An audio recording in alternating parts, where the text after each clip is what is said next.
Welcome to the Fantasy Source Blitz podcast. My name is David A. Arnott, sitting here with Matt Lutovsky, and today is a wonderful day because we are going to have our second Experts Mock Draft later on this afternoon, and this is going to be the draft that we use to play out our lead during the year. Yeah, this is the real deal. This is when, it's 4 or 5 months. The guys you draft today are in your life. Yes. That sounds bad, but you know what I mean. Well, you do at a certain point when you click the draft button, you do feel like you're pulling out a box, and opening it up and saying, This is it. hey, I want you. Right. Not so much in the 14th round. Yes. But first, second round. Literally, these guys will affect your mood on Sundays for the next 5 months. Before we keep going, I do feel like that 14th round one is more like, can I buy you a drink? Yeah, 14th round is like, it's about 146. and the lights are coming up a little bit, and you're just like, oh, jeez. I'm just hoping they'll play another Biggie song. I think that's what we all hope for. Yeah. Well, let's talk about the first mock draft that we did. We have the entire list in front of us. If you have Fantasy Source, it's under the tools link, I believe. Or no, it's under the advice tab. Yes. There's the mock drafts are linked there. And I was fortunate enough to have the second pick in the first mock draft, and I have the number 1 pick in this draft. So in both situations, my choice was pretty much done for me. I have no say in this matter. Like there is no choice for me at all. Probably not. Some people will argue that you can take Adrian Peterson first overall. I disagree. I would take Chris Johnson. But you'll find those people. They'll talk about Chris Johnson, all the touches he had and whatnot. But I think he's the guy. And like you said, if you have the number 2 pick, then you take Adrian Peterson and you go on with your day. I would agree as far as this lead that we're in, and just because we have to give this caveat, it's not non-PPR, 3 wide receivers. Everything else is pretty much standard. In this lead, yes, Chris Johnson goes first in just about every lead that you talked about. Adrian Peterson's going to go second in this league. Eric Ferreira has that pick. I would say in PPR leads, though, there is a discussion to be had about whether or not Maurice Jones-Drew should go Ray Rice. Second. Or Ray Rice. Yeah. I'm not so much sold on Ray Rice, but what would be your argument for Ray Rice off the top of your head? Well, the guy is probably the best. Along with Jones-Drew, they're very similar, but he's great at receiving. He's a great receiving back. He's tough to tackle. Like that's huge. He's just a good player. Sometimes we lose sight of that. The knock on Ray Rice, though, is Willis McGahee and LaRon McClain are still in Baltimore. Mm-hmm. And they're still, as much as fantasy owners want to pretend this isn't going to happen, they will get carries inside the 5. And you will sit there and say, why don't they give it to Ray Rice? But that's real football isn't fantasy football as much as we want it to be. I'm not saying that he is this legend, but Barry Sanders was the 5'10" shifty dude who could outrun everyone. Okay, sure, 5'8". I was giving him the benefit. Well, he's my favorite player of all time. He's the reason I'm a Lions fan. I think I could file a class action suit against him though for that, but. No, exactly, and they took it, and he led the league in touchdowns his first couple years. Yeah, you look at his stats, and he's rushing for 1,800 yards, but he has 6 touchdowns, and you just wonder what in the world were they doing. And just for whatever reason, I don't know if it's something they saw on tape, something they saw in practice, or just their own fear, they said, God, we got to bring in Ron Rivers on the 5. What? Why? Well, if you're a real-life coach, do you want Ray Rice to be pounding through the goal line stands where they've got 3 defensive tackles out there? Well, and the biggest thing is that could Ray Rice do it? Yes.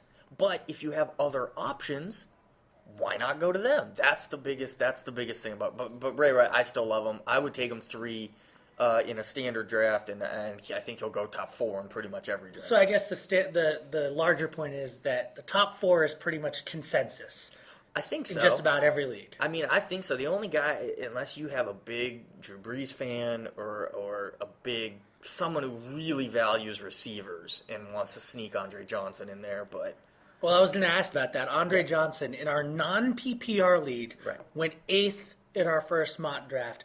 I'm guessing he's probably going to go in that range in this draft. Well, I have the 8th pick this time, and I can tell you I will not draft him if he's on the board. Okay, why not?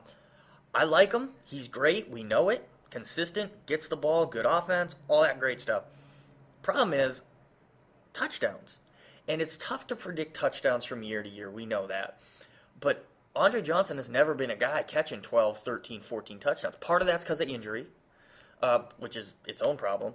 But we're not talking about like the way Randy Moss was consistently in the teens. We're not even talking about Larry Fitzgerald doing what he did in Arizona. I guess he's somewhat similar, but Fitzgerald we saw do bigger things and be more of a consistent touchdown guy. So Andre Johnson, as great as he is, I need to see him put up a 14, 15 touchdown season before I'm taking him over a guy like Steven Jackson, a workhorse running back. Okay, so especially in a non-PPR league, Right, where it's entirely based on the yards, and while Andre Johnson is going to have yards comparable to a lot of those guys, right, and more importantly, is going to be getting more yards and more touchdowns than his peers at wide receiver. right.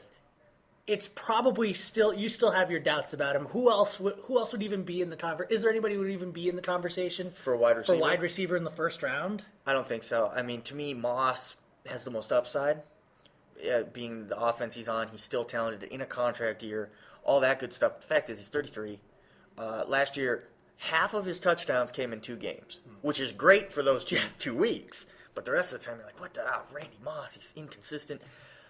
So to me, that's it. I mean, my number 3 receiver personally is Miles Austin, and we're talking about a guy who's had one good year, and who dated Kim Kardashian in the offseason, which it scares me. It shouldn't, but for whatever reason, it scares me. And yeah, wide receivers a little, I don't know if the right word is flaky this year, but it's tough to pin down. All right, so the other players drafted in this first round, Frank Gore went 5th, Yeah. Michael Turner went 6th, D'Angelo Williams went 7th.